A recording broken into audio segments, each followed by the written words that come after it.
So how do you keep your iPhone private? Let's talk about it. Let's get started. If you're new on Foxtecc, subscribe so you don't miss anything important. Well, there are more ways or approaches to this. The very first and the most fundamental thing to do is to open up settings, go to Face ID and passcode, and make sure that you have ideally both biometrics as well as passcode setup. So make sure you have that. Make sure that all of the things are protected, that you cannot simply unlock the phone by just swiping. Right there is supposed to be some sort of passcode for your privacy and security. But then it gets deeper, naturally. There are like services which you perhaps would not agree with.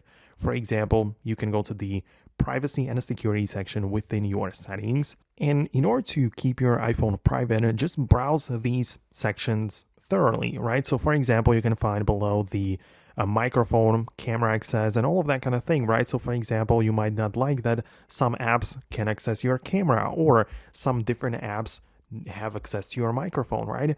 So perhaps you want to stop it for some random apps. Or you also have the location services. So perhaps you don't like some apps to be able to constantly access your location. So for example, there are apps which ask for always having able to access your location, not just when you're using the app, but even after you close it, right? So perhaps you want to switch it to the while using the app only, or perhaps even never if you don't feel comfortable with that. There is also the tracking, right? So you can see some apps might track your behavior, so you might want to turn it off as well, right? So plenty of different things as you can see in here.